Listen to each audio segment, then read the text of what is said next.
So I'm gonna break down why Kamala Harris and the Democrats lost, and it was theirs to lose. I'm gonna bring you guys.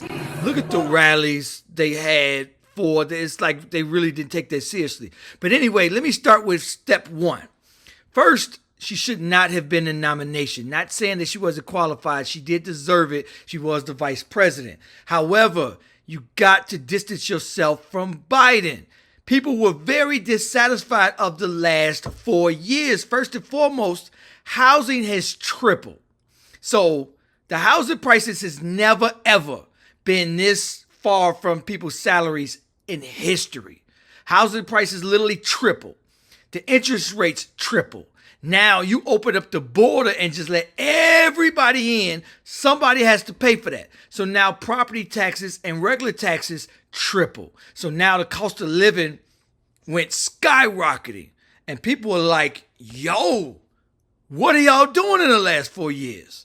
Also, the war, all of that, very unpopular. So whoever they chose should have been somebody fresh, somebody new, that didn't have nothing to do with the last 4 years. But people, first thing they said, what would you have done different? She was like, nothing. In fact, I'm the one that implemented all the stuff Biden did. They was like, oh, wow. So we could blame the last 4 years on you. That put her way behind. And I feel that the media, yes, spent people because they would say, oh, yeah, it's close, it's close. And I'm watching social media. I'm watching people on YouTube and nobody is like, yo, I can't wait for, you know what I'm saying? Everybody was like, yo, this is a disaster. Second thing that they should have known, fear-mongering. I feel that they just thought like, okay, cool. When you go up on these rallies, just talk about how terrible Donald Trump is. And people was like, yo, we've been through 4 years. What are y'all talking about? We seen, we've been through 4 years. Housing was at the height. It was great. I ain't saying what it was, but it was amazing. I bought 2 houses during that time. I know it was the lowest. It was just great prices. In fact, the 2 people I bought them from, they spent 3 times what I spent. So, and let me just show you the rallies that, this is.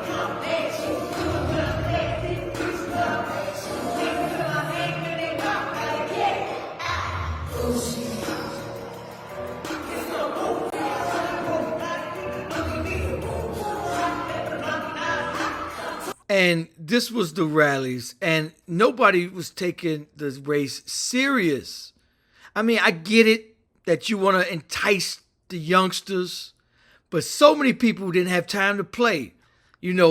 Celebrities, it's cool for the Super Bowl game, but when it's time to get serious, we must have some serious people that could come out and say, hey, and focus on what you're going to do. I feel she should have thrown Biden under the bus. Oh, that border was a disaster. I would do just exact opposite. It's okay. Politicians, even if she wasn't going to do it, politicians lie. Politicians promise so much stuff and can't deliver. And even if you could try to deliver on a policy, but somebody should have set y'all down and said, okay, voters are very dissatisfied with this border, whether you like it or whether you do not like it. Sometimes your parents may have to sit you down and tell you, yes, okay, I get it. You like this particular thing, and you think this is a good thing. However, your audience, they ain't feeling that. People that write books, write plays, write movies, they may think that, clowns falling out the sky is the hottest thing, and somebody may have to put them to the side and say, hey, yeah, nah, we ain't feeling that. So somebody should have told them, Democratic Party, like, yo, y'all know, man, the border is a huge, huge issue. We're going to have to distance ourselves from you, Biden. We're going to have to throw you under the bus there, pimping. So she should have came out, and the border, shut it down. And we'd have been like, especially the people of Chicago, California, that's got a hot $1 billion on their plate now. How many of y'all want to pay an extra whatever it is for that? For their mistake? Nobody. So they should have threw him under the bus and said, hey, we going another direction there, pimping. Also, the war. That is still an absolute disaster in every way, shape, form, and fashion. People of Michigan told her, hey, meet with us, give us a plan, we're going to rock with you. In fact, let us send you a message because you're not listening to us. So in the primaries, we're going to go and vote uncommitted to show you how many people we have and show you what we can do if you do not listen to us.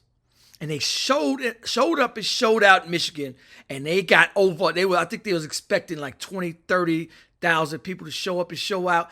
They had over 100,000 people vote uncommitted in Michigan alone. And they knew, the Harris campaign knew if that state is blown, that they lose. They lose the race. And so y'all know what they did? They went to Michigan, they rallied, but they didn't cater to, they didn't even address the uncommitted movement. They addressed everybody else, and they very, very much miscalculated that.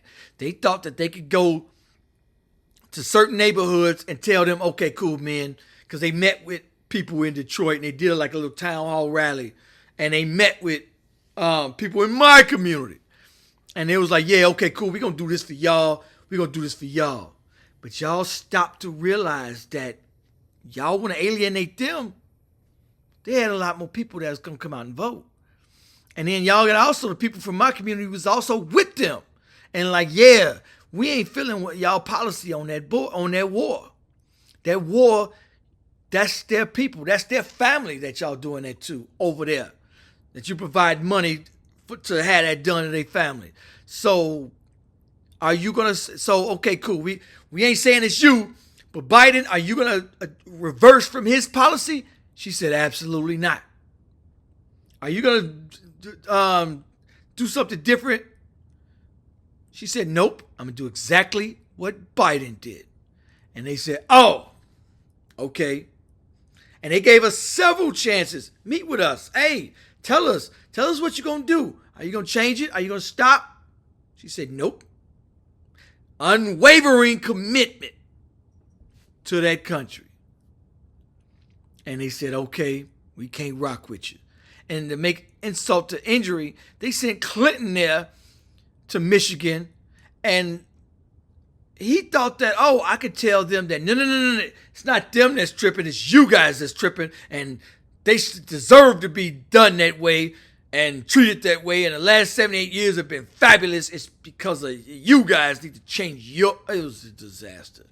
And I'm like, they definitely not winning Michigan. And if they not winning Michigan, they gonna lose it. On top of that, so many people around the world felt the same way. It was like, this war is a disaster. Both of them. And they like, y'all not. And so, I feel that fear-mongering was the biggest downfall to this party, because they felt like, hey, if we could go and just tell them like, yo, Donald Trump is terrible, we can get him. No. Y'all got to understand, people online, they don't look at it. People, period. People like somebody tough. Like Trump the other day called up the president of Mexico and said, hey, y'all got y'all southern border wide open. That y'all flooding hundreds of thousands, millions of people to my border. I tell you what, if y'all don't stop it, I'm taxing you. Click! And they was like, oh, yeah, we're going to change this. We're going to shut our southern border down. We know what y'all doing in Mexico. Y'all opening y'all border to the Venezuelans wide open. And they're coming from Venezuela walking straight to the southern border of the United States. And Trump said, you know what? I tell you what, they're pimping. Here's what we ain't going to do. That's tough. That's what people, especially men, alpha men, want. Pick up that phone and say, look here, pimping, here's what we ain't going to do. I ain't about to argue with you. I ain't going to, hey guys, please stop. And Russia surrounded Ukraine. Biden gave a message. Hey buddy, I hope you guys stop. I just have one message for you. Stop. Trump said, what? I would have picked up the phone and said, hey, Look here, pimpin'. He said I would have gave one phone call and he would have turned around. No war. Say, wow, that. And a lot of people are going to say, oh, you. That's what I would have done. I would have picked up the phone and said, hey there, pimpin', you finna turn around. I'm going to get off this phone. And if you ain't turned around, I'm going to check my clock. By the time I wake up in the morning, I'm going to ask my generals, where they at? And if you ain't gone, cancel Christmas there, pimpin', because I'm coming. Click! I ain't going to argue with you. I ain't going to fight with you. I'm going to let you know. And it ain't no war. Point blank, period. Anyway, I mean, and you gotta, for one, you gotta address your party. What do y'all want? What do y'all don't want? You gotta address everybody. You cannot just go off delusion on what you think people want. And you just can't, now you want to blame people. Oh, you're going to get your interest. You're going to get your interest. Says who? Says who? Who wants to pay 3 and 4, 5 times more for housing? Who wants to pay more money out their pockets? Because the way it's going now, housing is so much, that means rent is so much. People now have to start paying back student loans. This economy is going in the tank quickly. People want change. So that's what the next person nominee should not have been associated with Biden at all. So now we can't blame the last 4 years on that person. I would have been like, Biden did this wrong, Biden did that wrong, I'm going to change this. I would have listened to the people and been like, yo, it's going to be totally different. That should have been they should have won that. And if not, it should have been razor thin tight. But it was a blowout. And a lot of people sat it out as well. So that's saying wonders. So I think the advisors of the party just did a terrible job. Anyway, peace, y'all. City on fire. Ooh, down to the wire. It's my life in the shy.